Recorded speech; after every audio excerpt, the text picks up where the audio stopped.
Southeastern Bow Hunter Podcast.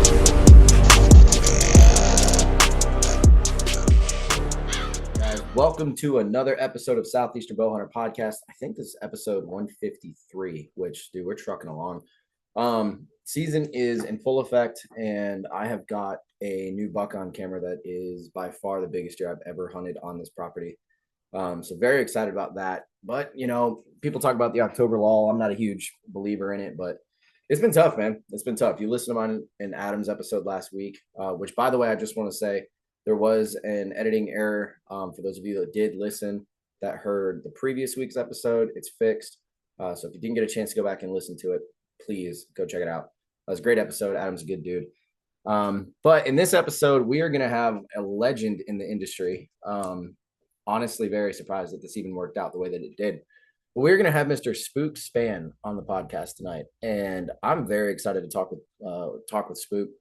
You know, I've been watching a lot of his stuff again, sort of getting refamiliarized with you know, everything that Spook does. And dude, I mean, I saw him on. We're going to talk about this, I'm sure, but I saw him on the Whitetail Cribs episode a couple weeks ago, and dude, unbelievable trophy room. That man has got some serious experience, and can't wait to talk to him about it. So before we get into it, I'm going to start running through these pretty quickly. I'm going to change this up. I will go through all the partners, but the only time that I'm going to spend any time right now on explaining like what it is, what the partner is, what they do, all that stuff, is if there's a new product dropping. And we know it's not really middle of season, but we're getting into season. You know, a few products are going to be dropping soon. So when that happens, I will bring it up to you guys. But yeah, let's run through it. So we got Working Class Bow Hunter. Oh, and before I start in this, for the people who maybe don't know, all of the links to these partners are going to be down in the description below, along with the code to save you a little bit of money. So make sure you use that. But yeah, Working Class Bow Hunter, Osseo Gear, Summit Stands, the Boutique, Berge Bowsmith, G5 Outdoors, Prime Archery, Dialed Archery, which they actually just dropped a new small batch from, I think it's the Latitude Outdoors guys. It's the We Got 'Em series. It's pretty sick. Y'all should go check it out. And then Moultrie, Bow Hunting League, Boning Archery, 1227 Productions, Scrape Doctor, and Victory Archery. Now, Victory Archery actually did just drop a new product. I think it's called the VLR, and it's a new arrow size. It is a 225 instead of a 204 or a 246. It's kind of a middle ground thing. I'm not really sure why they did that, but it looks interesting. It looks pretty solid. I think it's probably, you know, to still have the weight advantage of a smaller diameter arrow, that at least whatever Victory's figured out on how to make them as strong as they can, and also have very low GPI, which I personally love because I'm all about, you know, that 420 to 450 range. I love that. So really excited to see Victory come out with that. It is running the 1.5K weave, just like the HLRs that I'm running. It's basically, in the simplest way to put it, it's a HLR, just a little bit bigger. So if you guys are looking to get new arrows, head over to Victory and check those out, because I mean, they're pretty sick. But yeah, that is all the partners. I'm going to take a lot of this time to, you know, talk to you guys about Jesus. I mean, that is my number one job. Like, I'm here to talk about, you know, deer hunting and the guest and all that other stuff, but Jesus is the focal point. And I got to be honest with you guys. Today was a tough day, not gonna lie. I don't know what was going on. Woke up and I just felt like there was like a cloud over my head, and, you know, struggled really hard with that. And you're gonna get those days. You know, you can have 6 days of just feeling the Lord with you and all that other stuff, and feeling like just so connected. And then for whatever reason, the enemy gets a foothold in something, and you know, he tries to, I guess, turn you away. And look, man, I'm a living example, all right, of somebody who, I put all of my faith in Jesus. There are still times that I fall, and I'm no better than anybody else when it comes down to that.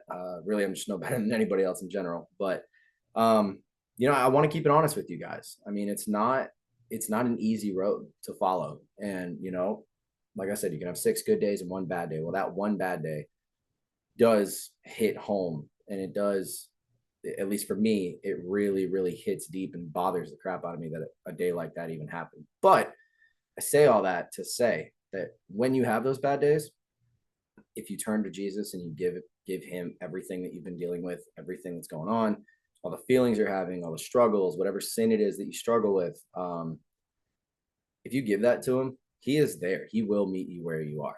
And that is the most amazing thing, is that you're never forsaken, you're never forgotten, you're never too dirty to go to him. That is, to me, that it's the most beautiful part of it, honestly. So if you guys are struggling, I hope you're not, but if you are, whatever it is you're struggling with, give it to Jesus. He will take care of it. Might not be immediate. All right, my own struggles, I'm still dealing with it, but with faith and knowing that God keeps his promises, there is redemption in Christ. And that is the most important thing that I could ever say on this podcast. Hopefully, you guys take that to heart and you sort of absorb it and dive into your Bible. I need to do a little bit more of that. Deer season has really been taking deer season is basically taking a front seat, and is like, aside from the day-to-day work stuff and like family stuff, that is the one thing that I'm constantly thinking about. And it's gonna be nice to get a little bit of a reset here soon. But the point is to have Christ be the focal point of your life. That's what I need to learn how to do better. And nothing bad can come from that. What do you have to lose, right? So that's my preacher moment. That's all the partners. If you guys are interested in helping support those guys, check out the links below. And yeah, Spook's waiting on us. So let's get started with Mr. Spook Spann. We have a very special guest tonight. I consider him one of the most probably legendary deer hunters that we've had on the podcast, much less in the industry, the community. The man has, look, I'm just gonna say, we got Mr. Spook Spann on the podcast. Dude, thank you for coming on. Thanks for having me.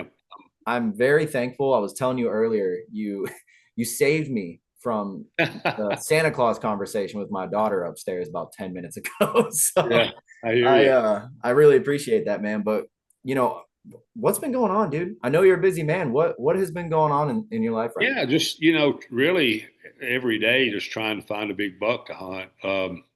I've got some different ones located around everywhere, from literally from Canada to Mexico to Tennessee to Kansas, Oklahoma, Ohio, Kentucky, Texas.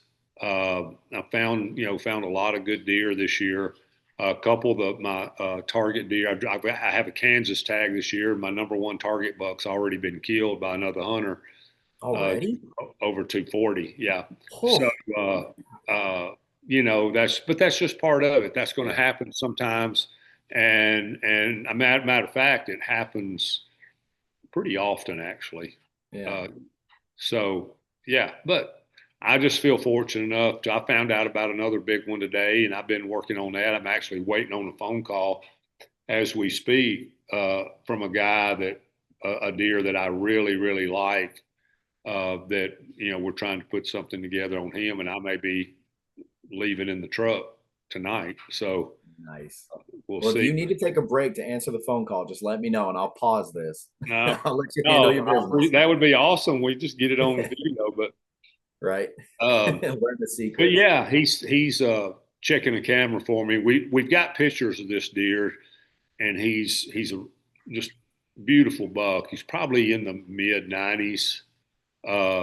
He's a typical 10 with several kickers, like probably 6 kickers. He's probably a 80s straight 10 then with the kickers.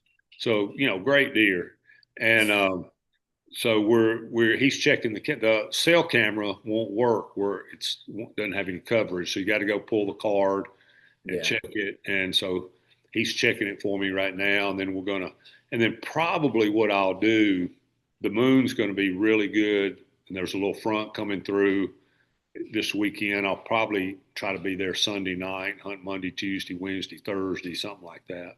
That's awesome, man. Have you ever had a lead down here in Georgia before?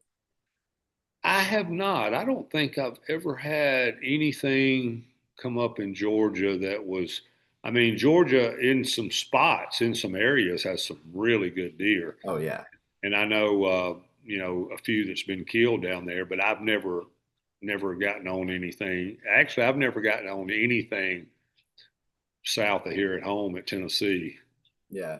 Yeah. I just, man, I was listening to the Hunter podcast the other day, and Andre DeQuisto was on there. And of course, the boys at Hunter put the very first like 10 seconds. Andre's like, yeah, I had somebody from Georgia call me and tell me to come hunt down here. I was like, oh, what do you have down there? He's like, well, not anything really big, but the scenery's nice. He's like, I'm not going down there for the scenery. I'm like, that pretty much that sums it up for us. I mean, we do have big deer down here, but dude, Atlanta is so full of people doing what Lee and Drew and all those guys Yeah, have started yeah. that. Well, Brian Stevens, my podcast partner, he's hunted Atlanta. He killed the state record there several years ago, and I think it got beat like within a year or so. But he's killed a couple, 2 or 3 real good deer in Atlanta, and that was even before I even knew Lee. Yeah. So yeah, I've known Atlanta had some really good deer through the years, and so yeah, that's a good area. Yeah, I've thought about it. Like my brother-in-law lives north of Atlanta, about 30 minutes north. And I've seen, to me, like 130-inch deer is like Right. I'm still looking for that first buck, right? But or at least looking to shoot one. But yeah, dude, I saw these deer in his backyard and I immediately just looked at him. I was like, how much do I have to pay you? Yeah. I'll do it until you give me a price. And he was like 5,000. I'm like, it's not worth it. It's like I don't even have that. Yeah, that's too much for. Yeah. I was like, I'll give you 50. And he's like, no. Nah. So I'm still working on it. But that's too much. Yeah. Yeah, I mean, he was joking. He what Yeah. ended up happening, like he gave me permission and then his wife took it away because they like watching the deer. Yeah. And I couldn't really argue with it. I'm like, What I try to do when somebody says that is just say, I just want one. that's what I said. I just That's want what I told him. one. I'll take one every 2 years, and it will not affect the deer that you're seeing at all. Yeah. Believe me, But I gave him the whole thing, man. I was like, I just want one. You won't even know I'm here. And they were just like, no, we like seeing them. So I kind of knew it wasn't going to work, but I figured why not? well, just keep sending them Christmas cards, and see if you find something she really likes, and go buy her Dude, a that's what I present. need to do. I'm What's gonna that? spoil the crap out of her this Christmas this year and be like, listen, you remember what I got you? Look, next season, all I want's one. I've done it several times. Dude, that's not a bad idea. I didn't even think of that. Huh. Find out what their birthday is. Just, I mean, dude, it could be anything, man. You could send them a gift certificate to, a nice steakhouse or Cracker Barrel or whatever. Yeah. You just stay in the game, and I bet you within a couple 2 or 3 years you'll get permission. Yeah. I might well, she's married to my brother-in-law, so she doesn't really have much of a choice. I'm Oh, so saying stuff. yeah. So Oh, yeah. yeah. Every Just time I see them, I'm like, so how are my deer doing? And they're just like, oh, they're good. I'm like, y'all seen any big bucks yet? They always say yes. And I'm like, just please, just and the one. other thing is if you can appeal to that, say, listen, I just want to kill an old buck that's probably not going to live much longer. Had you rather him just like get run over by a car or Yeah. suffer and die in a ditch, or I don't want to shoot a fawn or a young deer or anything like this. I'm looking for a mature, older deer. It's not going to affect you seeing your deer in the yard, anything like that. As a matter of fact, if you're hunting there and you're doing things to help the hunting, you may see more deer. Yeah. So I'd be feeding the crap out of it because we can bait in Georgia and over there you have to. yeah. Plus the area it's in is I'm good buddies with Jay Maxwell, and I kind of told him where it was, and he immediately was like, yeah, that's definitely good area, for sure. So I don't know, man. We'll see. But all right, I want to segue into you. So Spook, how did you get to the point that you're at? Because looking behind you, that's probably the second most distracting background I've ever seen. Well, it gets a lot more distracting if you could see it all. I saw your whitetail cribs video, man. Okay. I was just like I couldn't even look away. I appreciate it. It was insane, dude. Like, how did you get to this point? Well, I grew up out in the country. My dad owned a sawmill lumber company was in the woods all the time. He hunted and fished. And so I was ingrained with seeing him come home. I mean, I've got a picture of me sitting on the tailgate with a 3-point that Daddy killed when I was like 18 months old. Mhm.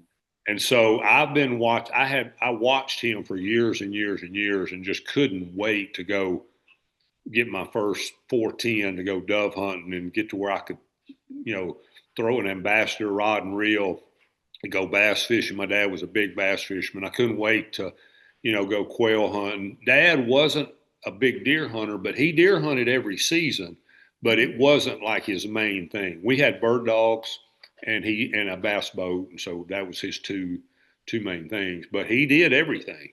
Yeah. And he'd kill a deer or two every year. My dad was a really good hunter, and I'd go with him. And even before I was carrying a weapon, I mean, we didn't even have juvenile hunts back then. It's just deer season. You know, and I would go. My dad would track deer in the snow, and which back then we had more snow and bigger snows back then. And I'd go with him even before I was, even allowed to have a deer rifle. But when I was, by the time I was 13, um, I knew 6 older guys that were my dad's age that we either went to church with or just, I only knew 6 guys that even owned a bow. Mhm. And they bow hunted a little bit, but bow hunting back then wasn't a big deal. Yeah. And we didn't have near as many deer. And I talked my mom into getting me a bow for my birthday that year. And the very first afternoon I came out early and to go to a wild game dinner with my parents. And when I got out into the field, the garden was in one corner of the field. There was a doe eating peas in the garden. So I snuck up on her, got within 9 yards of her, and went to draw. There was some weeds on the outside edge, which allowed me to get up there. And I didn't, of course, I didn't even check the wind. I didn't even know to check the wind. It just must have been good because I got up there. And just as I'm drawing my bow, I see out of the corner of my eye, there's a, I mean, in my mind at the time as a 13-year-old, I'm saying he was 160. May have been 110. Yeah.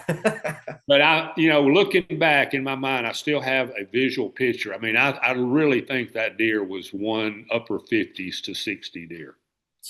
And I just turned on him like swinging on a duck, and the doe saw me and blew, and I released. I was shooting fingers back then and shot right behind him as he took off. And it just fueled my passion even more. And I told my dad, I was like, I'm back there in the woods hunting. I come out and the deer are out here eating peas in the garden. I was like, I want to start fixing a pea patch of just for the deer. And this was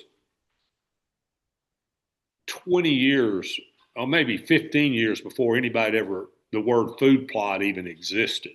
Yeah. Nobody had ever, you know. And so when I was 14, we took a bulldozer out there and cleared up about an acre and a half. And I planted it in wheat and peas and clover and built me 2 or 3 stands around it. I didn't even have a climbing stand. I ended up getting one the next year. Was a baker, which were just death traps. I can't believe I lived through those things. But and started hunting, and I was being very successful very quick hunting over my pea patches. Mm-hmm. And I was fortunate enough that because my dad had a sawmill, we had a bulldozer, we had a tractor and a bush hog and a disc. And my dad bought and would buy like an old farm and go clean it up and then resell it, Mm-hmm. which is kind of what got me into real estate. And then we were constantly looking at timber. So I was in the woods a lot and I was learning a lot that I didn't even realize at the time that I was learning at a very, very young age. Mm-hmm. And as I, came up in, through school and I played ball all the time. I was playing football, basketball, and baseball all the time, playing ball. But I'd go every time I could go hunting, I would go and just fell head over heels in love with deer, and especially big deer. Now, don't get me wrong, I was a typical redneck. I was shooting every legal deer that I could, and we were allowed to shoot a lot of deer back then in Yeah. Tennessee in the South, period. But I still, my mindset, and when I got in high school, I killed my first really good deer. I killed one when I was a junior and one when I was a senior. And that just even like, kind of just like even fueled my fire anymore, even more. I went to college and played basketball, and so I didn't get to hunt much and didn't kill much for a few years during that time. When I got out, uh, then I had, you know, learned more, studied more, used that time to kind of. I did have a really good place there, not far outside of town where I was in college at, and killed a big buck during that time. Mhm. Just had an evening where we didn't have basketball practice, and I went out and it was pouring down rain and shot him in the pouring down rain, and it was just luck. I just saw a rub line coming up a ditch to a fence in a low spot, and I sat down right there. And 15 minutes before dark, here he came, right up the rub line. Yeah. I hunted all of 2 hours on the rub line. Now it was big rubs. I Yeah. mean, you could tell it was a good deer, and I just happened to be there at the time when he was moving. It was in November, so the timing was good, gun season. But you know, it was really, I just had that passion from the beginning. Yeah. And when I got out of college, I'd read every North American whitetail magazine that had ever been out. Dick Idle was kind of like my deer Man. hunting idol, Yeah.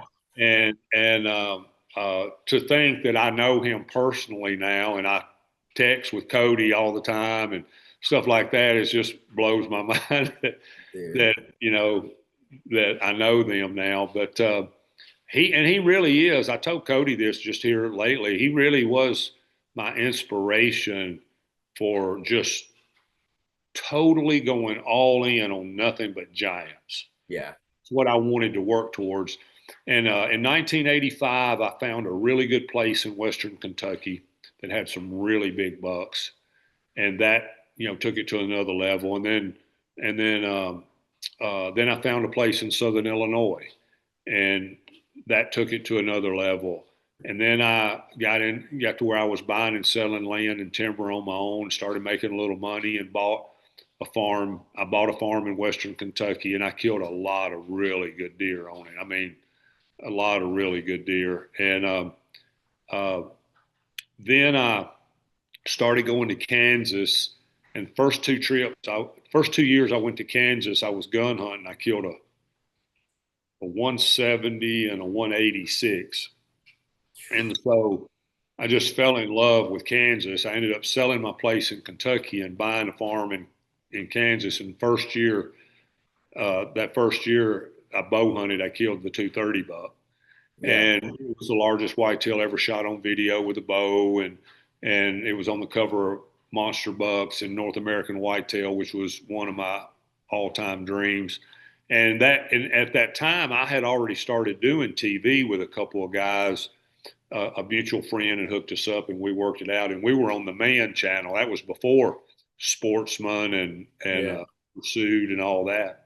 And uh, just when I killed the 230, the adrenaline and the excitement was so just undescribable. But I knew that's really, I was ruined at that point. I knew that was really going to be like, for my lifelong goal was just to target those kind of deer. Yeah. Now, in my mind at the time, I thought the only way that I could consistently hunt a giant buck every year was to own a key piece of property in every big buck state.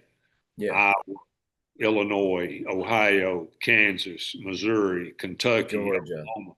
And I had started during the course of this time, I had built my business up, and I was buying and selling land, buying and selling timber, building houses, subdivisions, commercial, residential, retail. And so I had built up the ability to be able to buy some farms. And I was Wait, 1031. Hold on, And you were building subdivisions? oh yeah, yeah, I built several Wow, subdivisions, dude, a that's lot of crazy. houses. I bought, I bought and sold farms all over the Midwest, Tennessee, Yeah. Kentucky, Illinois, Ohio, Oklahoma, all the states that I named. And so I started going to Canada a lot. During all this, I had a passion to hunt everything. Yeah. I dreamed of killing the Grand Slam of wild sheep and a brown bear and a polar bear and all that stuff. So during that time, I'm intermixing. And I met the guys from Bucks and Bulls out in Utah in 1985. I started going to hunt big mule deer and then fell in love with that head over heels, and then went on an occasional elk hunt, fell in love with that. And so I was trying to do like at least one or two big game hunts uh, a year along with my whitetail hunting. Yeah. And I tried the best I could not to allow my big game hunts to schedule them at a time when they wouldn't really affect my so I was fortunate enough, I've killed some really big elk, some really big mule deer, two grand slams of wild sheep, polar bear with a bow, a brown bear, just been to Africa 4 times. I've killed just about everything there is to kill over there, the big stuff. I'm not really interested in the little stuff that much, but killed lions and leopards and Cape buffaloes and crocodiles and all that You stuff. said polar bear with a bow. What was that like? And tents. Dude, I bet. That's I mean, have you ever seen that video of the guy that's in that glass box and that polar bear is just fighting to get into it? Yeah, yeah. That's what I think of. And to think Well, of having like full draw on a polar bear, so that's anything that walks on the ice is just a meal to a polar bear. yeah, Like, and a lot of the polar bears that are killed coming into the camps, hunters' camps. yeah.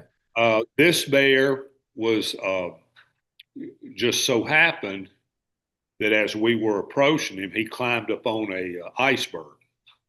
Okay.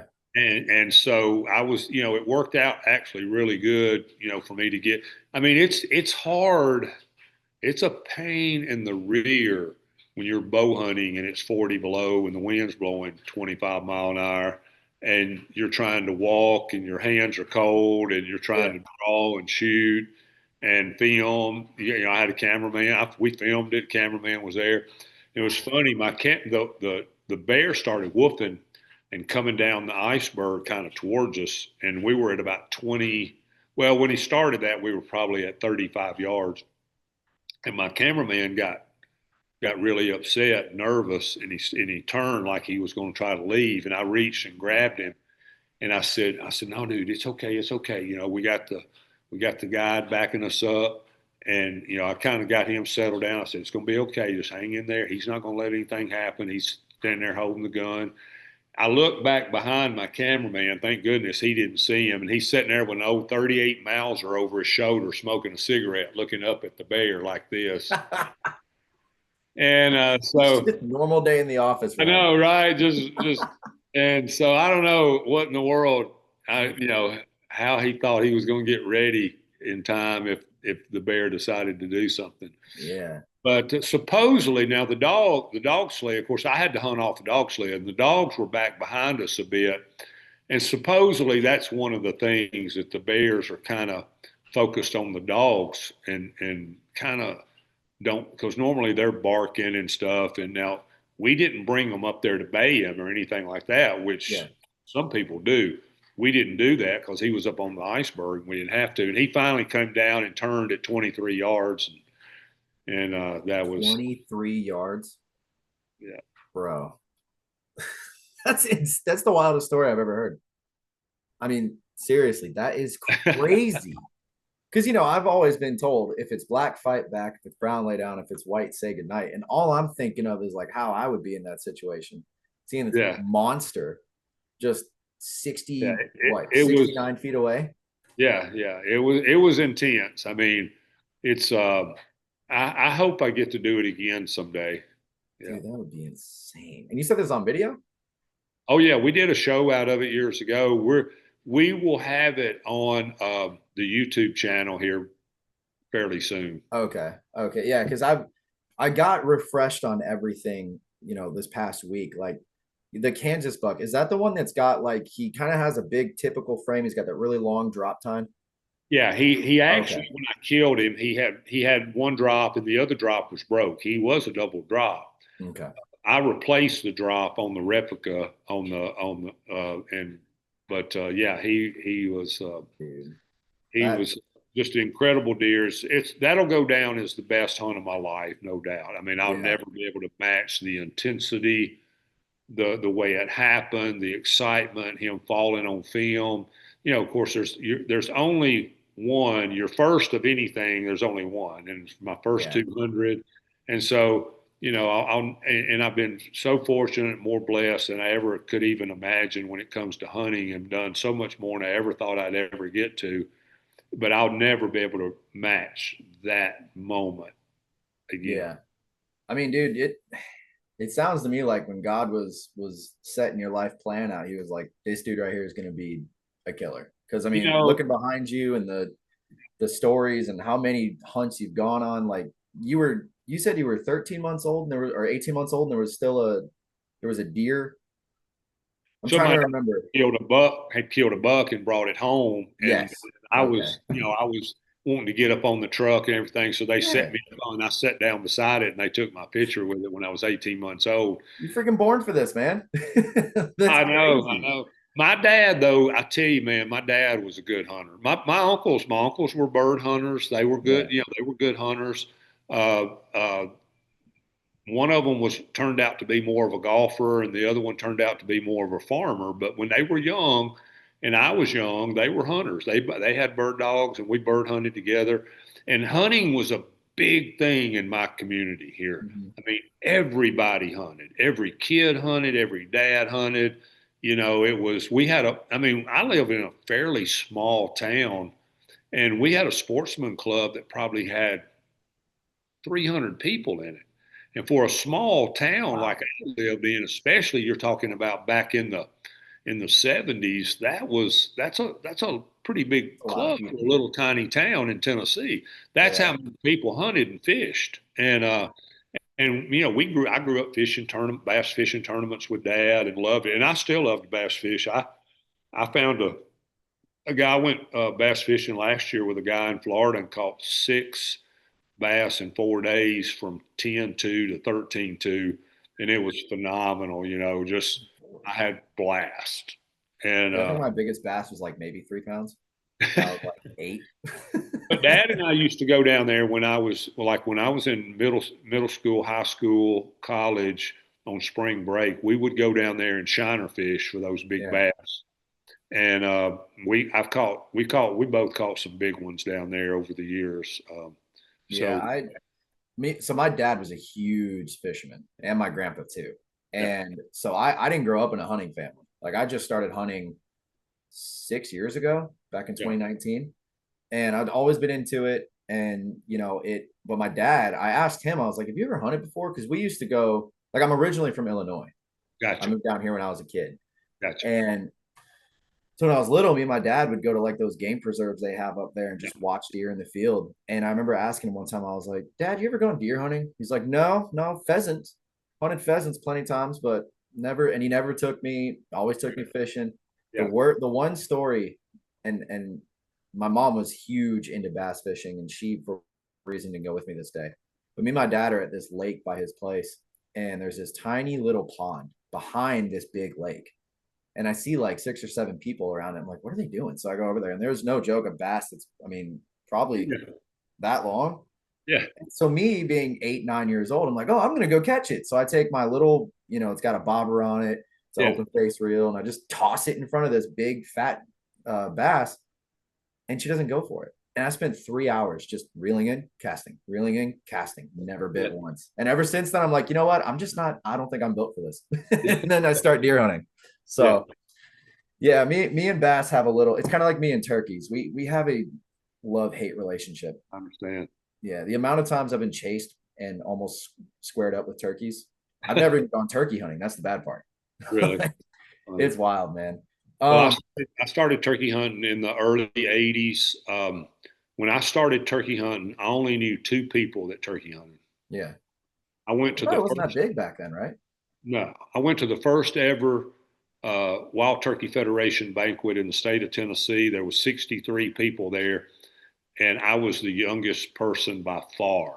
I was Wow. in my 20s, and there was nobody there. I would say I said in my 20s. Yeah, I was in my early 20s. I was probably around 20, and went with this older couple that turkey hunted, and so it was just what, and it just wasn't a big deal back then, and we didn't have any turkeys, so Yeah, nobody hunted. You had to go somewhere else to another state to hunt or whatever, and I grew. I mean, I cut my teeth hunting public hunting gobblers on land between the lakes, and they're just traveling wherever I could find a place, either in Missouri or Alabama, to hunt on the weekends. And yeah. so I've killed a lot of turkeys. I'm not near as mad at them as I used to be. I was really mad at them for about 20 years, and I, I killed a bunch of them, but not so much anymore. Yeah, you I still switched over to go being every mad year. at I just 200 inch deer. hate people mostly. Yeah. No, you switched over to being mad at 200-inch deer. I can Yeah, see it yeah. all behind I you, don't bro. think I'm ever going to get over that one. Yeah. Dude, so I've listened to a lot of the podcasts that you've been on, and a few of them you've said some things that have really intrigued me. Hmm. I'm big on, like, I guess, following the world record typical stuff and non-typical and all of that. You told the hunter guys one time that you know of a deer that is the world record typical that nobody knows about. Correct. Can you tell the story on that, and if this guy's ever going to come out and go public with it? He'll never come out and go public with it. I'm gonna try to. He really, and I don't mean this the wrong way, and this is not directed towards anybody. Mm-hmm. I think there's probably only me and one other person. I'm going to ask him to leave me the deer in his will. Okay. Um, Not that I'm going to claim it or anything. I just want to Yeah, have yeah, ownership of it.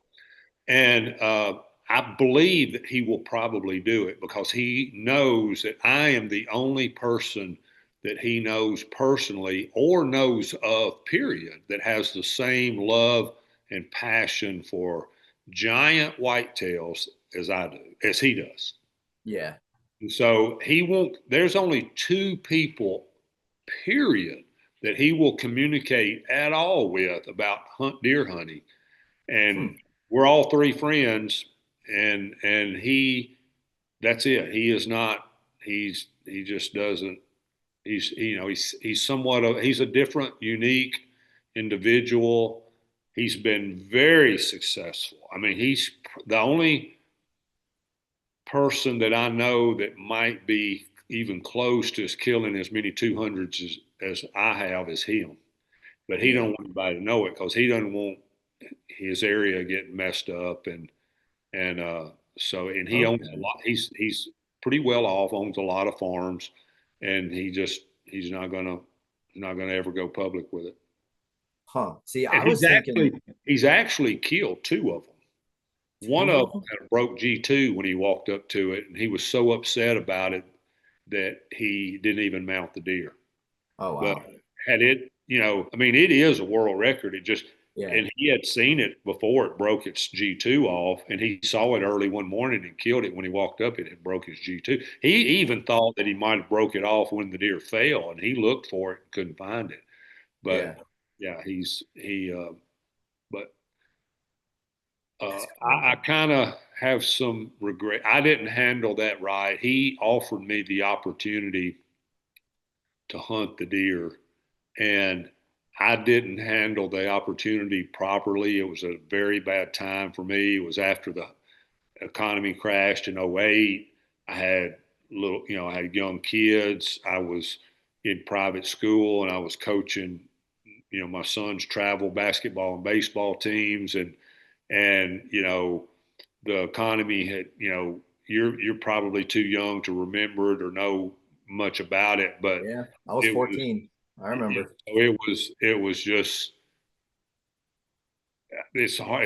It's not even any way to explain. If you bring it up to anybody that's in my era, every single one of them will say it was. I mean, it was the closest thing to the depression Yeah, you I've could I've talked to my imagine. dad about it. Oh yeah, My your dad for stepdad. sure remembers. Yeah, Oh yeah, he's been a huge part of me kind of like figuring out how to adult. And so we've definitely had those conversations. And I remember when I was 14, but all I remember is being like, "Hey, can we go do this?" And they're like, "No, we can't afford to," or whatever. And I'm like, exactly. "Okay," and just go do something else. Yeah, it was. I went from you know doing very well, hunting about wherever, whenever I wanted to hunt. Now I was working a lot too. I Yeah. mean, I did a lot of, I ran my own bulldozer and we built our own roads and I worked every day. But when I got ready to leave for 2 weeks to go on a hunt, I left. I had a really good personal assistant. I had a couple guys that worked for me that were really good. And so I could leave and go on my hunts and know that everything was taken care of. But uh, yeah, when that happened, man, it was just it just went from. I mean, it went from here. It didn't go like this. It went Yeah. like this, Like just straight down. that. And I mean, people that were contractors and drywall guys and framers, and they ended up having to take jobs at you know Lowe's and Home Depot and factories Yeah. to survive, to feed their families. Nobody ever building completely stopped. Everything just was terrible, and so it was just a hard time. And so here I am. I've got all these properties in other states. Thank goodness I had a diversified enough portfolio that I could sell. I was able to sell enough stuff fast enough to keep holding the world together, Yeah. but it was tough. Yeah. Man, I just the not to like sort of divert from that, but the going back to like the world record typical thing, that Yeah. Yeah. that to me is, because I'm buddies with Dustin Huff, and I remember when that buck got killed. I didn't even know Dustin at the time, but over time getting to know him and everything, I I I know. can't tell Yeah, you. he went out to eat with us. I met him at ATA, and he went out to eat with us one night. Yeah, he's a Magnificent. great kid, man. I mean, seriously. Yeah. And I say kid, we're honestly, I think we're the same age, but Yeah. um, yeah, I've told him a million times that, in my opinion, and I'm not taking anything away from Milo or anything like that, but if you look at Dustin's buck and you look at the Hanson buck, and you said, and no one knew the score, and you said, which one's the biggest, which one's a world record, I point to Dustin's all the way through. And Yeah. so I've Yeah. always had this fascination with like world record typicals. Yeah. And I'm just curious, like, where do you think the next one's going to be found? I think it could happen anywhere. I mean, when I say anywhere, I mean I think Not it could. Georgia. Not Georgia. Not Georgia. Now, listen, dude. I'm, I'm going to be very. I can't say much because about what I'm about to tell about because I don't know the guy's name. I have seen the deer. Mm, And I don't know when he'll go public with it or if he will. okay. There was one killed here in Tennessee in the velvet season. He's not going to be the world record. He grossed over the world record and he deducted out Mm. as a 6x6. So I would have Typical. told you that wasn't possible in Tennessee. And here we have had a world record non-typical killed and a buck that's right just under the world record. So it So really could when happen you ask anywhere. where, I think it's going to be Kansas um, or Canada, Yeah. or could be Ohio. Even though most of the genetics I see in the bucks in Ohio, so the really big ones, are not more non-typicals than anything. I think Yeah. it could happen in Texas. Uh, and so uh, now, what I think, what the generals from Nebraska. Yeah. Dude, that one, that's my So favorite deer and by so far. Oklahoma's a sleeper state. Kentucky's a sleeper state. I mean, it's just going to take that one buck that has a little, I mean, it's so funny you bring this up. I had a picture of a buck sent to me today, and I sat there and added it up in my head, and I came up with the world record today. Typical. First time I've seen it is today. I've been on the phone all day. Ah, God, I hope that guy calls you. That's who you're talking about, right? Huh? That's who you're talking about? The guy that needs to call you? No, well, so this is a deer that I just found out about today, and they sent me a picture of it. And I mean, I added it up in my head, and I've got him as the world record. Dude. Now, does he have something I can't see? Yeah. In the pictures, because the pictures aren't very good, but they're good enough. Is he have a kicker here or kicker there that's going to kick him out? I can't see it, but it could be there. Yeah. But I've been on the phone all day trying to get access, and then I've known about 3 in Canada over the last 10 years that would be the new world record. And each time something has just like ridiculous, just totally crazy has gotten in the way of me being able to go hunt the deer. Yeah. And the one deer I was all fired up about, and I have a hard time believing 99% of the people when they say, "Oh, I saw a giant, I saw a 200, I saw this, I saw that," and especially if you tell me you saw a world record, I Yeah. was like, because there's just very, very few people that could look at a deer in a 1 to 5 second glance and be able to tell you, you Mm-hmm. know, I think that I can look at a deer in the binoculars for 1 second with a Be decent able to have a good guess. and have a really good idea whether Yeah. I think it's going to be the world record. But there's not that many people that's looked at enough deer on the hoof, and Mm-hmm. there's so much different than looking at a picture. Yeah. And so with that being said, but this guy I do believe, and he has seen enough big deer that he knows. He lives in Canada. He's from Canada, and he said that this deer he had a hunter missing, and he said easy, easy world record. Not even he's like it's not even gonna be close. So I had it all lined up to go the next season. They had seen him one time in an alfalfa field. I was going to stay the whole 30-day season and hunt out of a ground blind at the edge of that alfalfa field for the whole season. I was staying the Yeah. whole season.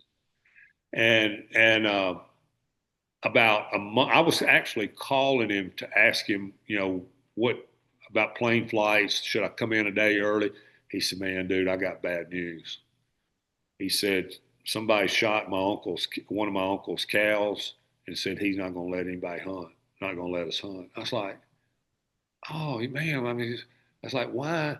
Because you start doing the typical stuff. Why would you take that out on somebody that didn't have anything to do with it?" And I said, on Yeah. top of that, it's probably not even a hunter that did it. Probably just a couple of kids out drinking one night and just being Decided to dummies. shoot a cow. Just, yeah. And so I was like, he's like, "Dude, I know." And he's like, "I'm gonna try everything I can." I said, "Well, I'm on call." I said, I'll be on. I'll leave. Like my bags are packed. I said, "I'll leave anytime." And so we didn't get to hunt. Now maybe we would have hunted and never saw him. You never Yeah. know.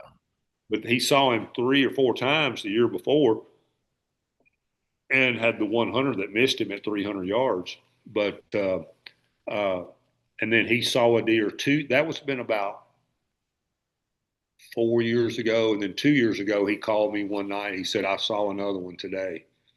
He said, "I've got him right at the number." But he's always going to tell you under Yeah. 5 inches at least. But he described him. We added it up, sitting there talking, and I had him at 220 gross. And you don't know, but he said he looked at him for 1 minute through the spot and scope at 150 yards, and he said everything looked perfect. Yeah. He said, I did not see 2 inches of deductions. And And said you have he, a good reference too. Like the Hanson buck, you can look at the Hanson buck and then see another deer like it and be like, okay, yeah, it has all of that except more mass yeah. or Well, taller and this feet deer, or like, he said, this is the most massive. Now, this is a guy from Canada, lived in Canada, grew up in Canada. He said it's the most massive buck I've ever seen. He said, I'm telling you, Spook, if he had 1 inch, he had 50 inches of mass. He said he was just like, he said his Jesus. main beams were like this on the sides. He said he was just a Hmm. slob. And his hunter had a tag and he didn't think he could hit it. And there was a 180-inch mule deer and the guy wanted to shoot the mule deer, and I was just like, I said, well, man. And so,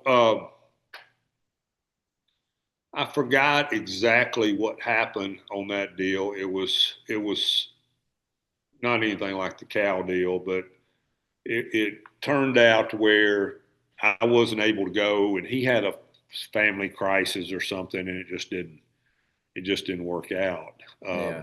He never did see the deer again. So there again, you just because somebody saw one or two times don't mean you can kill him. Yeah. Just means that you're in the area where one's at. And but so I've always thought that was my destiny, that someday I would kill the new world record. I killed one a few years ago that I thought the year before that he would be the new world record the next year, and I didn't Yeah. shoot him, and I killed him the next year, and he is a giant. He is in my opinion, he is the most impressive typical ever killed, but he's a 7 by 9. Oh, wow. So he deducts out. Was this deer on Whitetail Cribs or is this one of the ones you said's at the taxidermist right now? It's at the taxidermist. I, Okay. Got it. I just had replicas made, and so it's at the taxidermist. Yeah. Got it. Got it. Dude, yeah. I mean, Canada, I met a guy through work because I do fire inspections. So I'm always going to different places. Gotcha. I go to this really small, like mom and pop. I don't even remember what they do. I think it's like air tanks or something. And I'm walking through doing their inspection, and I look into one office and I see this giant buck, and I'm like, "Hey!" And the guy's in there. I was like, "Hey, did you kill that?" He was like, "Yeah, yeah, I did a couple years ago." I'm like, "Where'd you kill it at?" He's like, "Oh, that's Kentucky buck." And we went on this guided hunt and all that. I was like, "Dude, that's awesome." And I was like, "Congratulations, great deer!" And I keep going. The office right in front of me, there's another gigantic, way bigger than this other deer, and the guy's in there, and I was like, "Oh, hey." I was like, "Did you kill that?" And he was like, "Yeah." I was like, "Dude, what it okay, I have to ask you, A, where and what did it score?" He's like, "Oh, I went up to Canada a few years ago." He's like 204. And I'm just like, a 204-inch deer nobody even knows about. It's Yeah. crazy. Yeah. Yeah. Like, There's more than you would think, and that's what of course, we're having more big bucks killed now than ever, and there's a lot of reasons for that. But there's been a lot more killed than people realize because just stories like that, you yeah. know.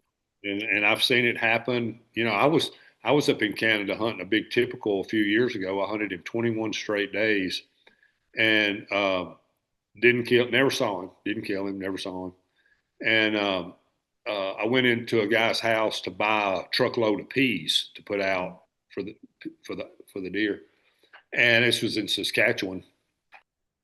And a guy had a giant mule deer, just a racks, just laying there in the barn.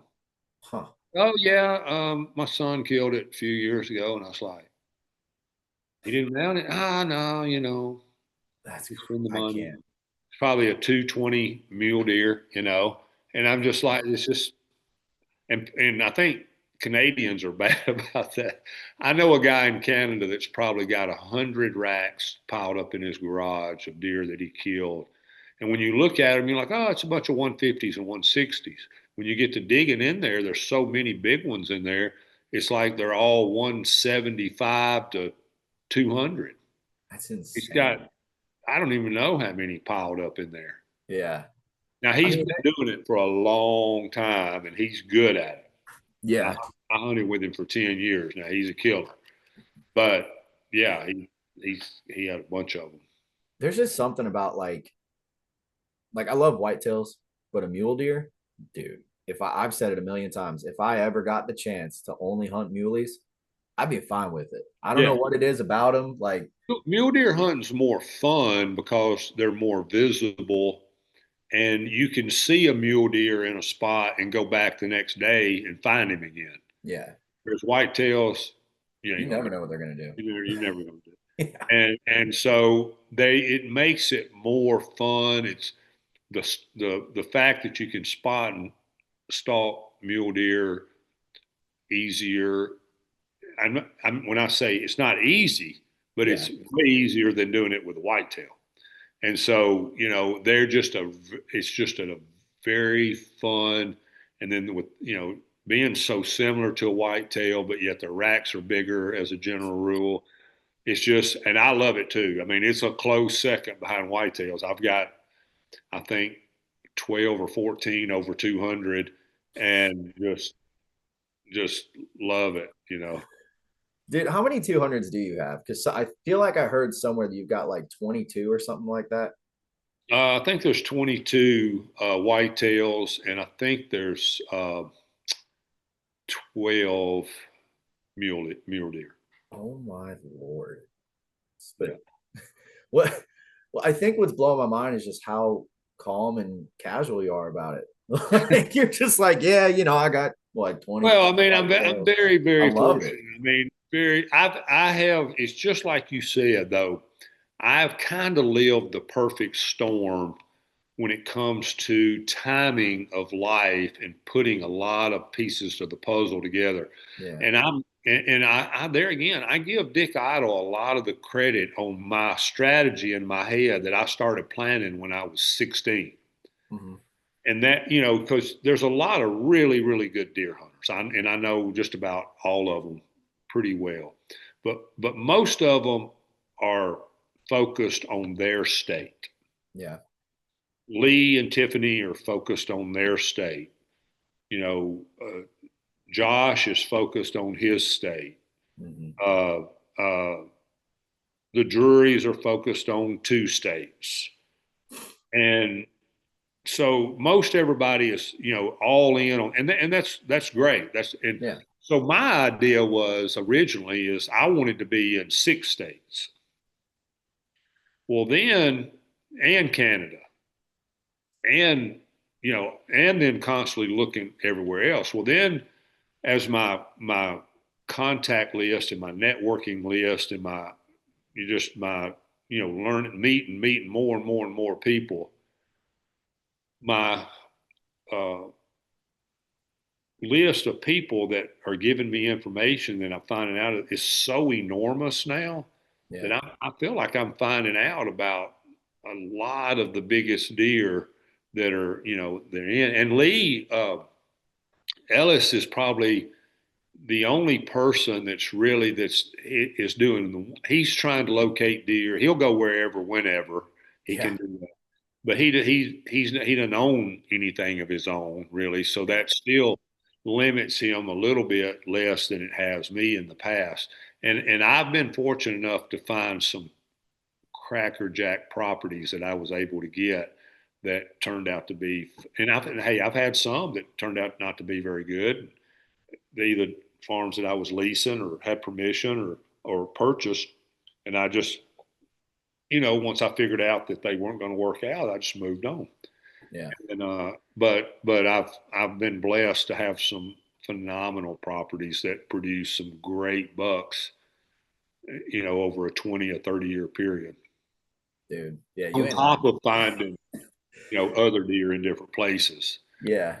I But just the one thing that I just keep getting distracted by is that one buck behind you.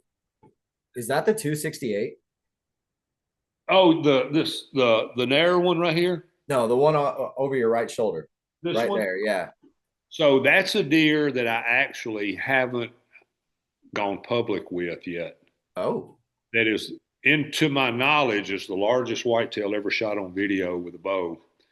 And I'm planning on going public with it.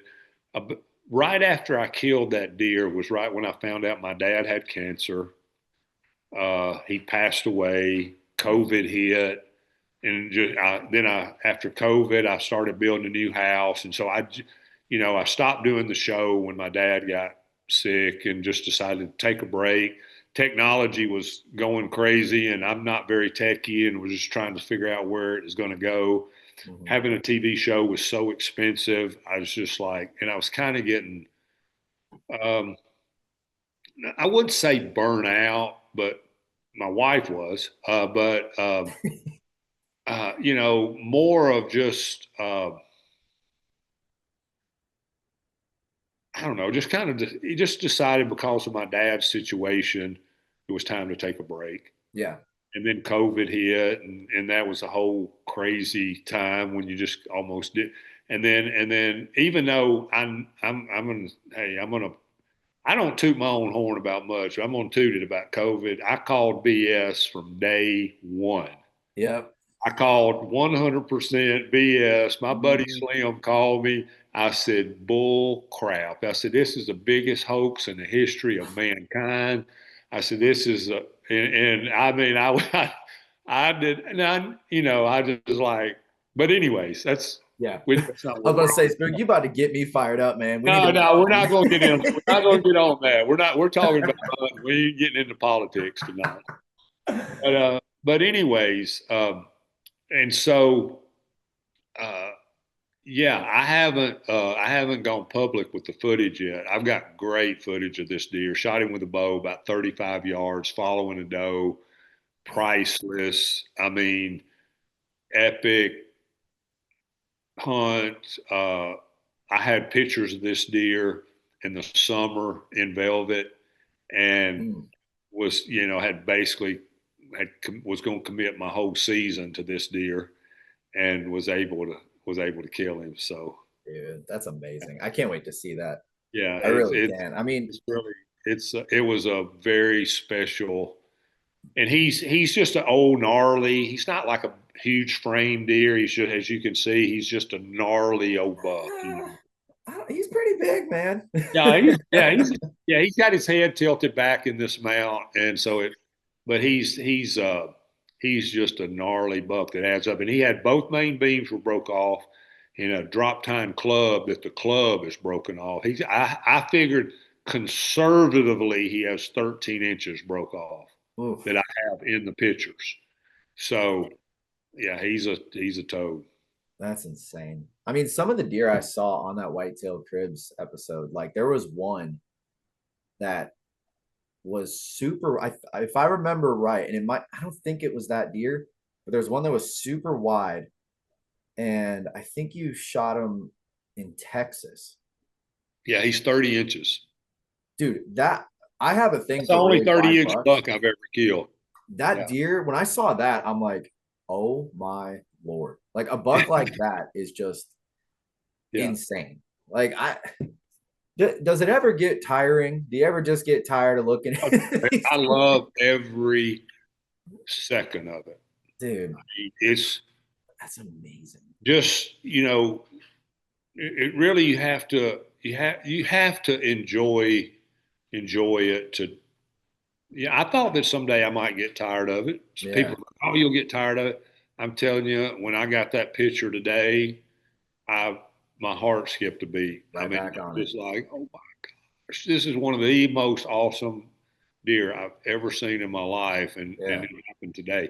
And this is normal. Usually, my September and October is is when my phone blows up finding deer. Um, so I was it doesn't. So I get pictures. I'll get a picture or a phone call almost every day. Yeah. So it's just a matter of what it is, where it is, if I can work something out, if I can get permission, and then you're trying to figure out which ones you're going to spend your time on. And I got a Tennessee buck that I'm after. I've spent a lot of time getting ready for it. It took me 2 years to get permission, and I don't have a picture of him this year. And I'm just, I hadn't looked at my pictures this evening, but They're cutting the crops right now in the area, and the deer's on the move. And this was the same time last year he moved from the place he was at all summer to the place he spent all winter. And Yeah. so I'm hoping that he's going to show up here in the next 2 or 3 weeks. Well, if you ever get tired of people sending you big bucks and you're just like, man, I think I'm done with it. You have my number, so I'm happy to help. I I like appreciate it. I appreciate that. I'll put you I'm on the kidding. list. But I want to ask you, so like I had this debate with a buddy of mine, because I've been seeing a lot of like interesting looking deer that people are killing, like in Ohio. Some I've even seen out here in Georgia. Yeah. And I've heard rumors of like some people going to like a high fence operation and cutting the fence and letting these deer out. And then now the genetics are just crazy in some places. Do you think that happens? I've never heard of that happening, somebody cutting the fence.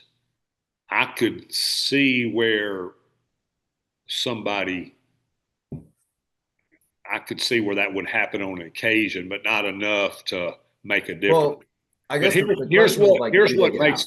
here's what makes the difference. Yeah. In in 2008, so I'm going back to '08, and I'll tell you how bad the economy was. Okay. It affected everything. I don't care. Have you ever seen the movie Hustlers? Hustlers by J Lo. No, I haven't. Okay, so I know of it, but I haven't seen it. it's about strippers. Okay, It's probably so why I haven't seen normally it. my wife would shoot me for talking about strippers. So would mine. But the movie is set up in '08. The economy crashed, and the stockbrokers that were going down the street to the strip club Mhm, all of a sudden quit coming because they couldn't afford to go anymore. mhm. That I'm just giving you the example. It affected everybody, That's crazy. including guys who owned high fences. I see where you're going with this. They didn't have the money to feed them anymore. So what They do you didn't do? have the money. They didn't have the money to take care of them. What did they do? They die or you let them out? They didn't have anybody would buy them. They opened the gates, dude. Huh. Open. They opened the gates. Because like when I saw a deer like the CJ Alexander buck, which I have a whole thing on that. I'm not going to dive down that, but Yeah. looking at that deer and looking at the amount of high fence bucks that I've just seen on like social media or whatever, I'm not saying it has those genetics. I'm not saying it's a high fence deer. We know it's not, but it's similar. I mean, some of the Well, configuration I've seen, it kind of screams high fence to me, or yeah. genetic wise. So no, the genetics have been being spread for years. Okay. That's been going on, and it catapult. Excuse me. It went to a whole nother level after 2008. Yeah. Um, and what do you think? What do you think happens every time there's a storm or a tornado or a hurricane or a wind, straight line winds or anything like that? People lose deer all the time. How many times have we seen a deer running down the side of the road and somebody videoing it on social media with a tag in its ear? Yeah. The kid killed that 300-inch giant in Kansas a few years ago, 60 miles from where he got out with a tag in its ear. Yeah. And so the genetics are out there everywhere. Huh. I know of a couple high fence areas in Georgia. I might need to start door knocking around there. Just So, see. I mean, I'm not saying it's like that around every Yeah. Yeah. place, but I mean, one of the things that I've done through the years, I put my feelers out there around areas where, I said, hey, if you ever hear of a place where, a bunch of deer have escaped, Mhm. I'd like to know about it. And so, if you go to that area, you spend time, you get permission, and you start talking to people, you'll find out, oh yeah, somebody so and so killed a buck, 250 something. Yeah, there was a 260 killed down the road and a 240 killed down here. And those deer those are just genetics that because the does carry the genetic too. And Yeah. you take a state like Ohio that's already got great genetics, and you got 10 does that get out of a high fence somewhere and they're just running around out wherever, and they have fawns for 6, 7 years. Yeah. You're Those just putting genetics are out steroids in there. those genetics at that point. What's that? You're basically just putting steroids in those genetics already. Like if Exactly. those high fence get out, you're amplifying those So, genetics. so you know, whether people want to admit it or not, they're out there everywhere. Now, Yeah. you got some states like Tennessee where it's extremely difficult because we're not allowed to move deer, bring deer in the state, or anything. So you know, any high fences that are in Tennessee are only what they have when they fence it. But it's like anything else, any other obsessions. If somebody can figure out a way to circumvent that in Yeah. any way, they're going to try it. Well, and it's funny too, because you hear rumors, like I've heard rumors about certain people in the industry that will basically buy like a high fence bred doe that's got good genetics and put it on their farm. And then and again, it's just rumors. I'm not saying it's true, but it's interesting to It think happened. that, It's happening all over the United States. yeah, I mean, what's to stop somebody from doing that? I mean, Yeah, to be honest, if I had the money, I would probably do it. Why not? and see, like Kentucky joins us, and they have high fences, and they have better genetics. And I mean, you know, that's an hour from my house. Yeah. Over the course of a 40-year period, can deer get out or be turned loose or whatever in an area and spread to an area? I wished it had spread down here. It had. We don't have deer like that. Yeah. But you know what I'm saying. I know a few areas in Tennessee that there's some really big deer showing up that haven't traditionally had those kind of deer show up Yeah. past, and they're most of them are close to the Kentucky border. Yeah. And so now, granted, hunters are passing up more deer, and we're doing a better job with food sources and minerals and protein and all that stuff. So that helps a lot too. Yeah. And you know, back if everybody's shooting every 3 and 4 year old, he's for sure not going to probably ever look like the kind of deer that we're talking about. Mhm. But I think that because deer, they're the combination of all the things that we've talked about, good and, you know, it's arguable whether somebody would consider these genetics getting out into the wild herd. But it's happened, and it's going to continue to happen, and there's really not anything you can do about it. Yeah. It's just going to happen, and it's not like anybody's doing it on purpose. It's just is what it is. Yeah. What do you think? Like, so I've heard a few people, Josh Bomer being one of them, talk about like deer's age, and I've heard from people saying 4 year old bucks, that's like their peak genetic, which I don't personally believe. 4 years And then old? hearing, No. yeah, and then hearing like Josh is going after like 7, 8, 9 year old bucks, and they're 200s. I mean, what do you think is the age that, generally speaking, a Well, the whitetail buck biggest can hit its jump, peak? and I've hunted all over North America, the biggest jump I've seen as a general rule is from 4 to 5. Really? So the biggest jump that I've seen with most of the deer that I've killed, if I knew about them from the year before, Mhm. oh, and it can be from 5 to 6. Yeah. A lot of that has to do on what the available food source is during those particular years of the jump. Yeah. But I haven't witnessed, as a general rule, that much advancement over 6. Texas, a lot of Texas guys try to get their deer to 7. Yeah. There's usually an argument down there. There's usually an ongoing argument in Texas about 6 or 7. I've never, I haven't heard Josh say anything about 8 year olds. I've never heard anybody ever say anything about trying to let a deer get to 8. Yeah. So I would disagree with that. Okay. I'm not saying that he can't still be a monster at 8. I'm not Yeah. saying Yeah. that. I'm just saying that I don't, a deer, in my opinion, I've only ever heard of one deer that I've known about or had any association with or heard of or anything that we knew of a deer that had a significant jump from 9 to 10 one year, and he was bigger at 10 than he was at 8 and 9. Yeah. It got And me I think thinking. that was because of the rain, and there was an alfalfa field there, and I just think that he was able to, To do it.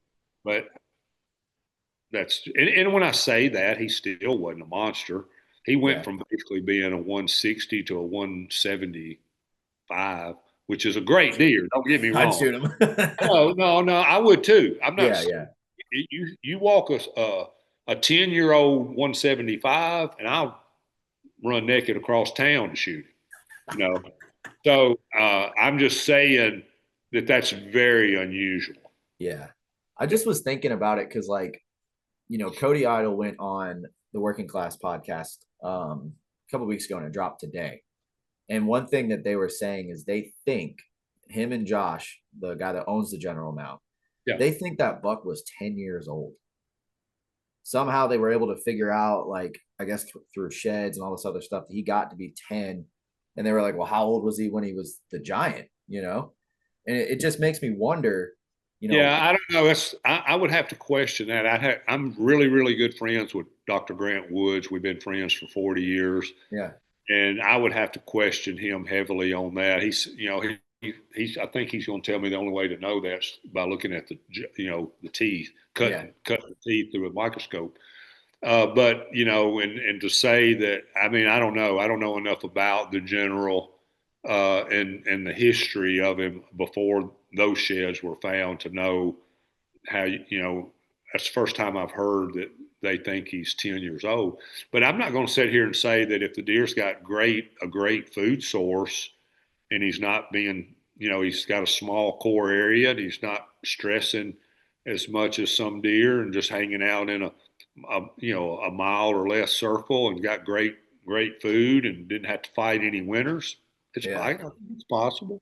Well, and plus back then, and this is what Cody and them were saying, because Kurt and the guys asked, like, 10 years old, like, that's crazy. And Cody even pointed out that back then in '59, when these sheds were found, I don't even think Nebraska, maybe, I think they were one season into having a deer season. So those deer were not pressured at all. Exactly. So it's a completely different world that we're talking about. I just wonder, Exactly. it's just interesting to me, man. Like, Yeah.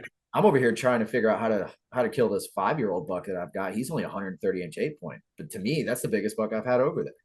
And it's like, seeing what you guys have been able to do. I'm curious the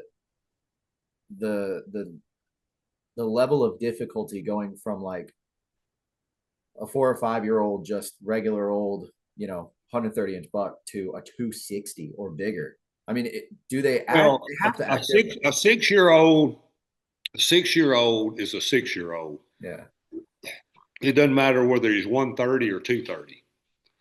He's still got the same brain. Yeah. And so when you can be successful hunting and killing older deer in Tennessee, Georgia, Alabama, Mississippi, North and South Carolina, um, and even Florida, which 5, 6-year-olds down there are 120s, but uh, maybe you can kill them anywhere Yeah. because that's tough hunting, and you're not and it's just I grew up hunting here in Tennessee in the hills of Tennessee, hunting on public land, and my family owned a little bit of land, and I hunted on it. And then when I started going to these other places, it was a lot easier. Yeah. A lot easier to pattern the deer, figure them out, get them coming to food, um, different things like that. And that's why I don't hunt Tennessee that much anymore. I You've got to mean, figure it out. yeah, you're not gonna you can't kill a giant if you're not in a place where a giant lives. True. And Very true. so it's just, I had to, realize that, and I did. I knew it when I was young. I knew it when I was in school. I mean, I was, I took any time I could have a conversation with somebody or read from somebody And I met Barry and Gene Wenzel years ago, and they were from Montana, and I saw their videos and I listened to their stories. And of course, I read all the Dick Idle stuff and David Morris and, you know, Texas, what was the magazine? Texas. I don't know. Yeah. So, but anyways, Texas, when I was young, Texas and Canada were the spots where the giants were. Yeah. That's where I grew up. Basically, what I grew up watching was Texas and Canada. Yeah. Yeah. And so that's just always been, and I love Texas. It took me a long time to find anything good in Texas. And I finally found a guy that knows a lot of ranchers and Yeah. in South Texas and people who don't really are not known for deer hunting or anything, but they are around the King Ranch and different places, and so they got some really big bucks because they're not even hunting them. Yeah, that King Ranch is something else, man. I Yeah, follow so many ranches on Instagram, and I see these. I saw this one. He was so freaking wide, came straight out from the skull, and I'm like, I'll never be able to see something like that in Georgia. But yeah. God, they look so cool in Texas. Texas Trophy Hunters is what I was trying to think of. The Oh, magazine. okay. Yeah, Got it. I used to look at it all the time and just go, oh my gosh. But now if you say Texas, everybody automatically thinks it's high fence. Well, that's not the case. That's not high fence. There's more down there that's not high fence than there is, but everybody just automatically starts thinking Yeah. high fence. And there are a lot of them down there, and it's a big deal. Those guys down there really enjoy the competition with each other and all that, and it's fun for them. Yeah. I mean, I don't have an issue with high fence when it's 100,000 acres. Exactly. Yeah. I have a 6,000 acre WMA by me, and it's free range everything. Yeah. If your high fence is, I don't know, 500 acres, okay, then I'm like, that's a little small. But Exactly. 100,000 acres, dude. Yeah. By all means, I'd go hunt it and be like, yeah, you tell me how you're gonna find this buck on 100,000 acres easily. It's not gonna happen. No. So, and you're right. You're right. And so that's why a lot of people, they don't, a lot of us we don't know how big the enclosure was or anything like that. And I don't even really like talking about it because I just want to support hunting. yeah. Whatever you have, everybody's has different things that pull on their life and different restraints and different limits. And it may be financial, it may be time, it may be family, it may be the job, or whatever. And so, this guy, he may have $10,000 to spend, but he's only got 6 days to hunt. Where's he going to go? What's he going to do? Yeah. And so he tries to go to Kansas one year or a few years or over here one year.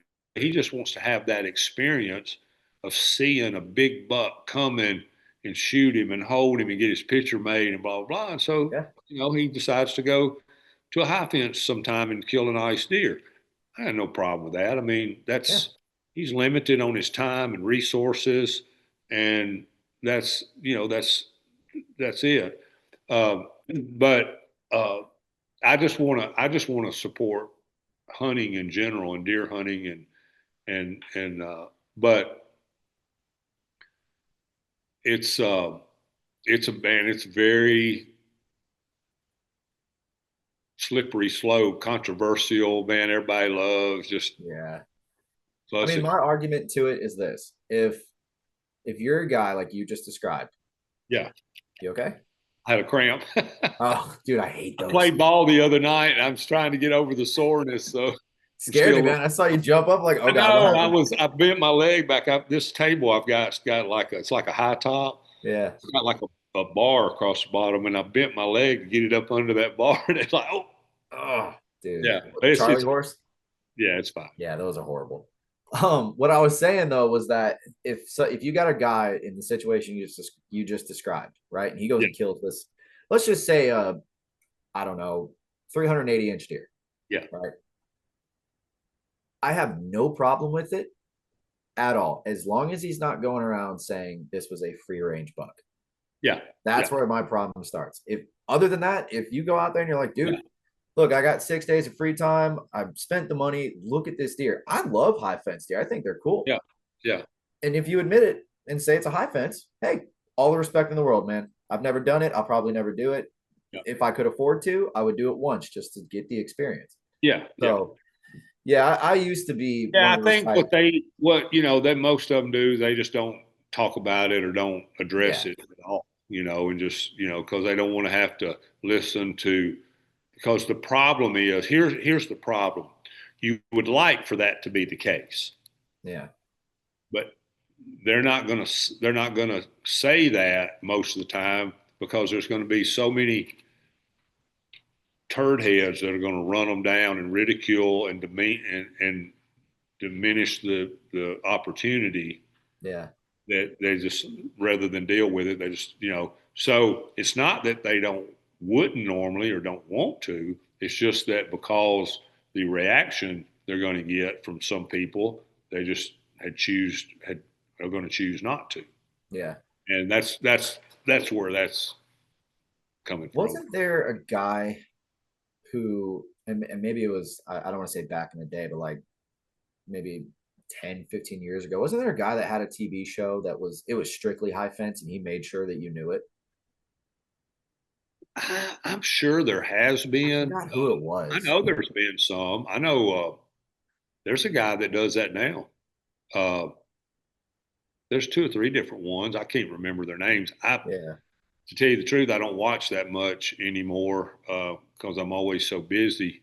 yeah, But and I mean, here's another thing about me. I mean, when I'm home, I'm usually, me and my wife have a really good relationship, and she's been fantastic and put up with all this for all these years. When I'm home and we're together, I try to uh, go off grid not basically. bring it up, and Yeah, not talk about it all the time and stuff. And she's had to put up with a lot of, just my life, and she's been great. I mean, it's been great. So I try to, when I'm home, I don't usually watch hunting shows anymore. She wants to watch The Voice or American Idol or something like that. That's usually what we're watching, and yeah, not on shows. So I rarely ever watch my show live. I usually taped it and then watched it, you know. But she would watch it with me, and she was on it with me sometimes, and so were the yeah. kids. So were the kids, and they were great. I wished I could get her. I probably would have more viewers if I'd had her on there more. Uh, but anyways, yeah, she Well, okay, then you know what? I want to ask you this before we wrap up. I think it's a really good spot to wrap it up. But how do you how did you learn to balance all the hunting and success that you've had with your relationship with her? Because that's a very important thing that I'm trying to learn right now. it's very important. Yeah. Yeah. So the good thing for me was that when we were young, we got married really young. Hmm. So I hunted a lot, but it was mostly around home. So Okay. I was around home, and was still, she was still, when we got married, she was a sophomore to be in college. And so she was studying and trying to get through college. And then when she got her degree, then she got her master's degree, and then her plus 30 degree. And then she was a school teacher, special ed teacher, and then she got a job. And so there's several years, we didn't have kids for 8 years, which was by design because I wanted us to, enjoy our time with each other, and as much as possible get through those school years. Let me get some of this hunting out of my system, because being in between, school and college, I wasn't getting to hunt during that time like I really wanted to. So I kind of got that out some, but and then when we had kids, that was her world. Yeah. I mean, that she don't have hobbies. Just me and the kids. That's it. That's her hobbies. And so that kept her. And she had a great family of her own, mom and dad and sister, and they loved my mom and dad, and so and then I had a sister that had twin girls. And so if I wasn't home, she uh, was in that world.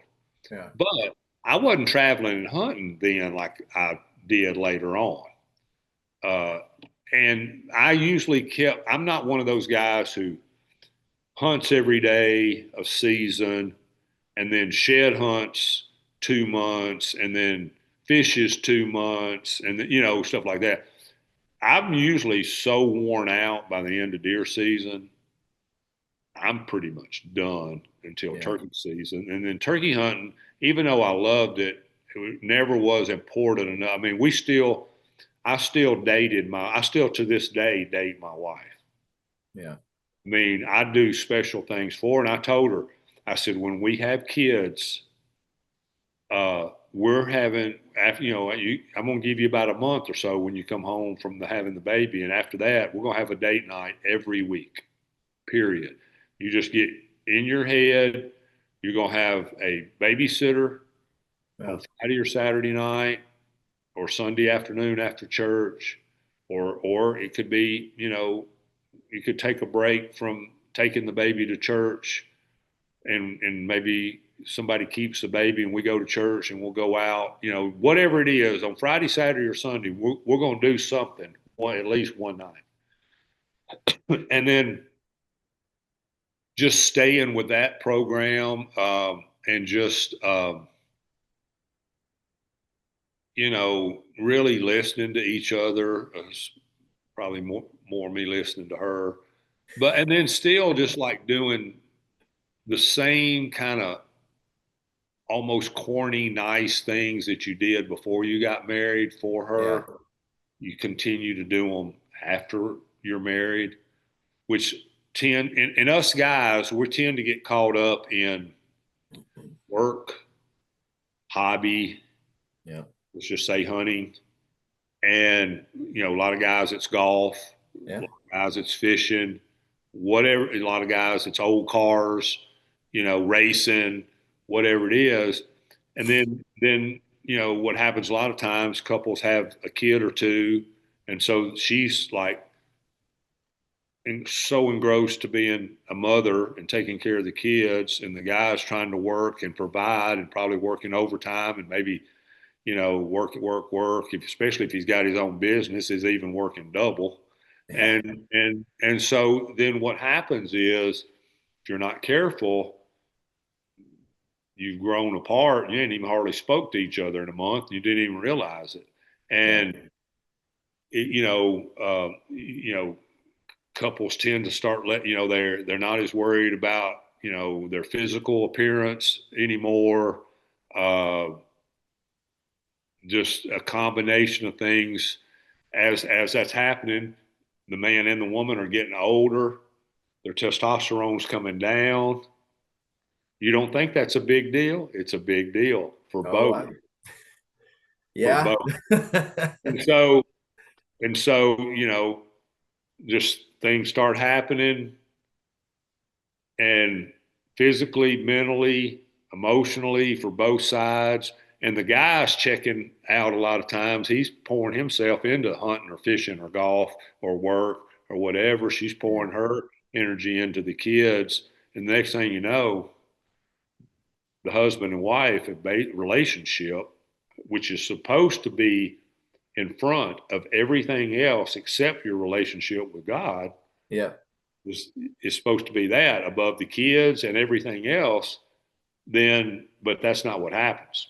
Yeah. It falls So, behind, falls in the back yeah. seat. Yeah. And Marty, you try to find things. I tried to find things she liked to do. There was a time there where she really liked, going to the movies. Yeah.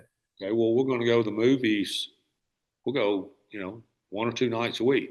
When I'm not hunting, I had a group of. I was at a lodge of a buddy of mine's in Kentucky one time, working one summer on a deer stand or something, and these buddies of mine's wife were having a little get together, and I came in. My room was in the back, and I went in to take a shower or something. I'm coming back through, and they stopped me. Spook, spook, spook. I was like, oh my gosh, this is going to be a nightmare.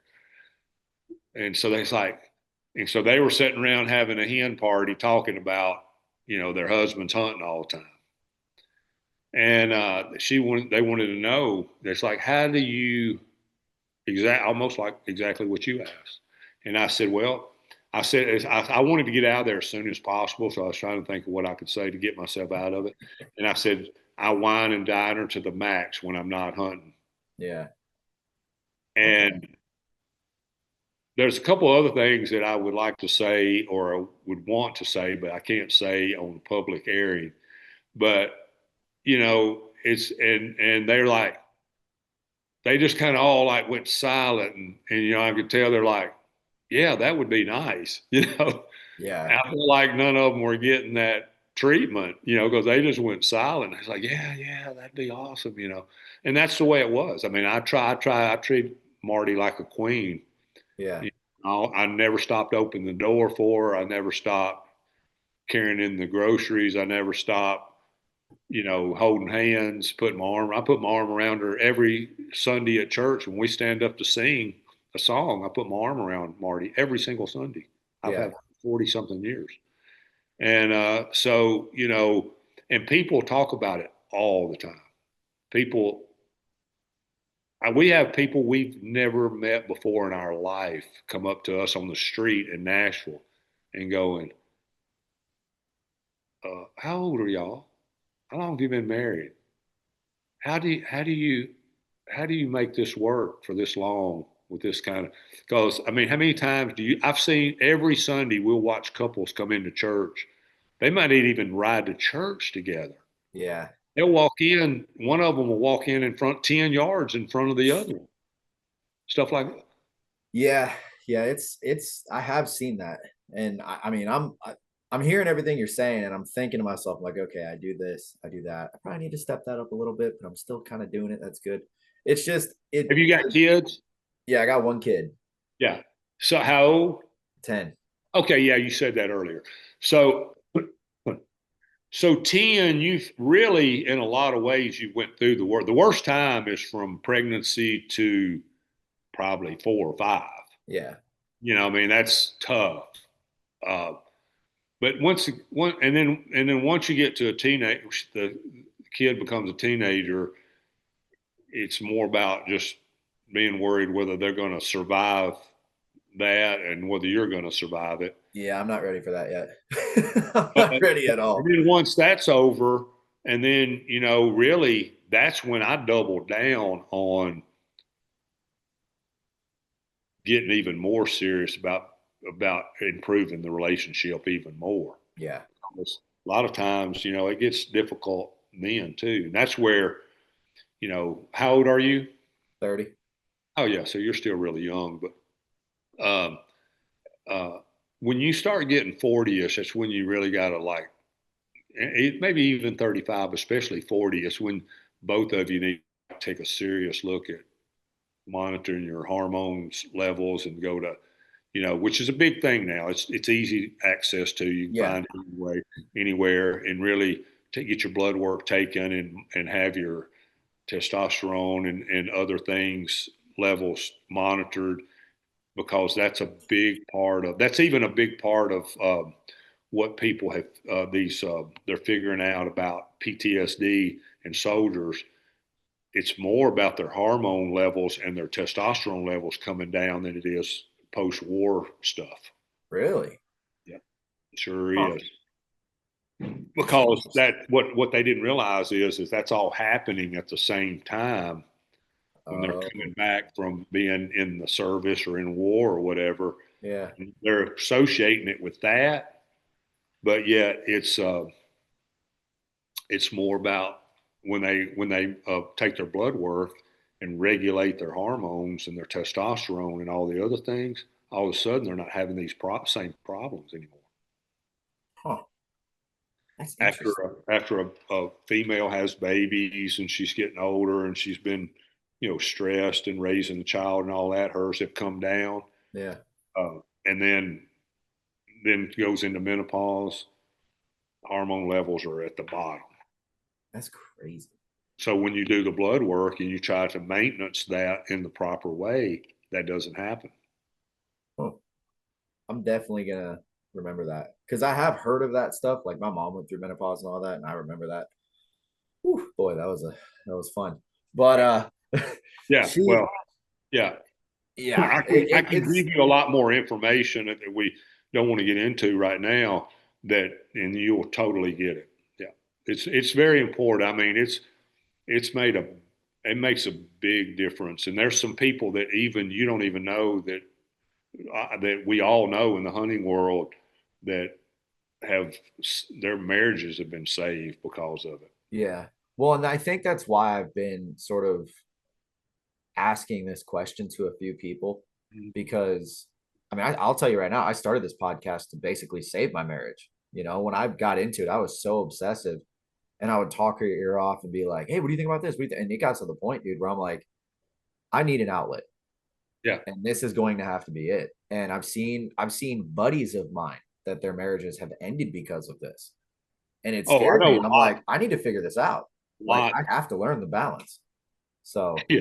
I've got a ton. I mean, so that's one of the things that's ended up happening between me and my wife. We've ended up becoming basically marriage counselors yeah. without even trying. I actually think I could make more money and do better as a counselor than I could in the hunting industry. I know I could.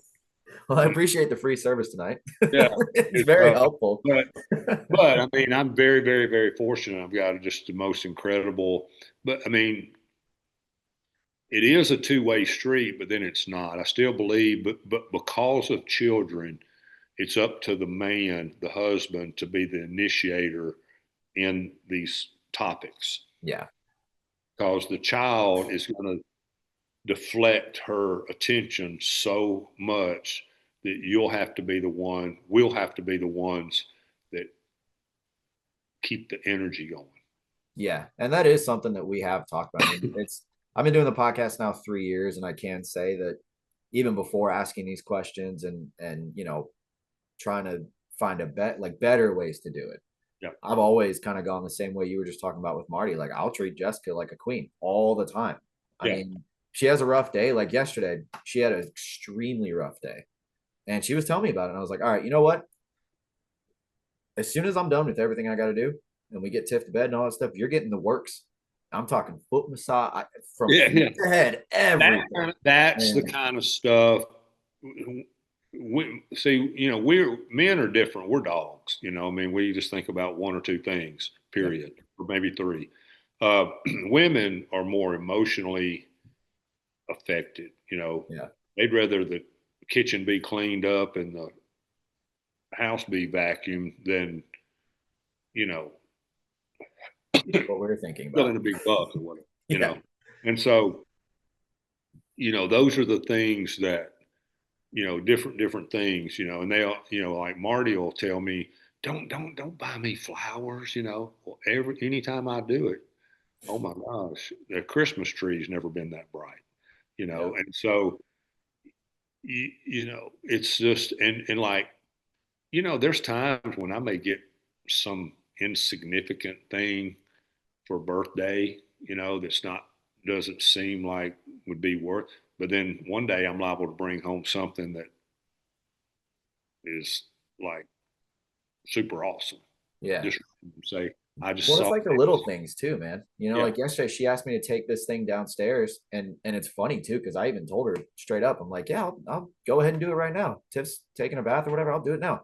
I went ahead and did it, never even noticed it. And then today, when I was while we were eating dinner, she stood up and she gave me that look like she was happy about something. I was like, what did I do? Like, what happened? And she's like, you took the tote down. I'm like, yeah, I did it yesterday. You didn't notice?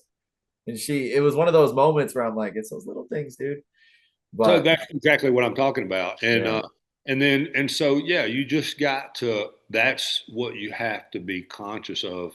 And generally, as a general rule, men aren't that good. And admittingly, I'm spoiled too. She treats me like a king, oh yeah, And so, I mean, it goes both ways, but I think really we have to be the initiators. yeah, And that's hard for a lot of guys, and a lot of times it just happens without either side even realizing it's happening. Yeah. It just happens. And I've seen it happen over and over and over and over. And I mean, I literally have this conversation right here, minimal twice a week. Oh, wow. But I mean, you guys are a good example though. Almost So, every guy that I have that hunts with me or whatever is like, man, we had a friend that was putting on a little concert in Nashville Saturday night. mhm. And two guys, I knew one of them a little bit. I'd met him several years ago, and then his friend. I mean, hey man, how's it going? And just immediately they started asking me questions Yeah. about marriage, about and I mean, we're there at the concert, and I'm sitting there counseling these two guys, and so one of them was already divorced, and the other one was trying to figure out how to keep from having it, Yeah.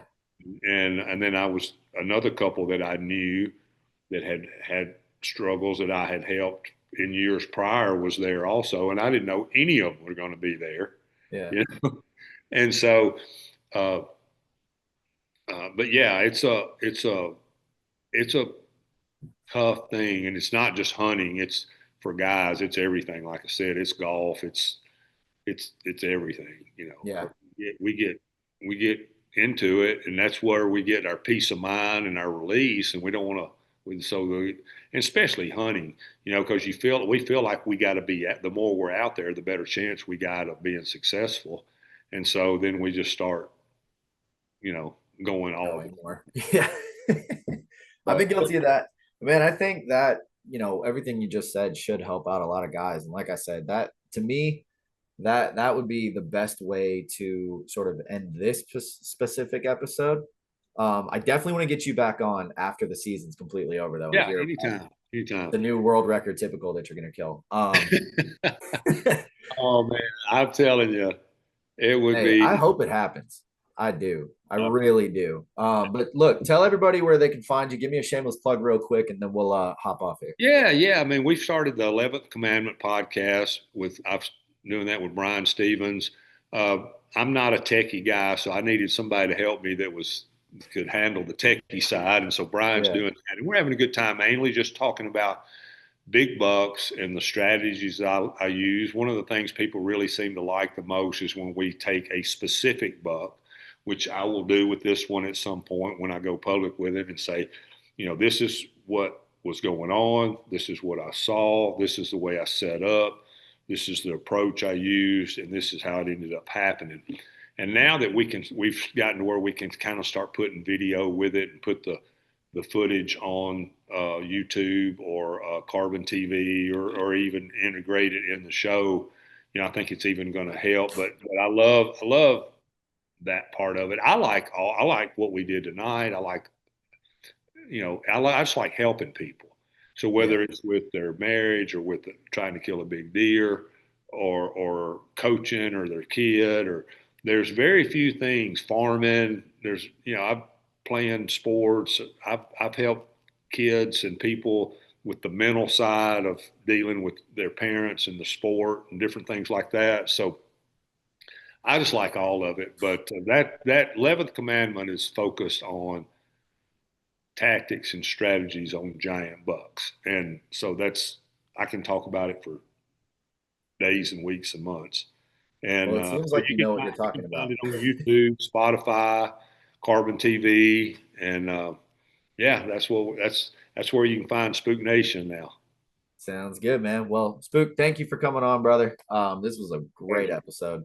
I Thanks know for Jess having is me. going to be like, "Hey, you went down there early. Why is it 9 o'clock?" Like, well, let me tell you, it was more than just deer, and she'll be fine with it. But seriously, man, thank you so If you much. ever have any questions, if I can help you with anything when it comes to Jesus or marriage, I'll be glad to help. Sounds good, man. Well, those are two of my favorite things to talk about, especially Jesus. So I'll Awesome. definitely be hitting you up, man. But Awesome. yeah, I guess till next time, brother.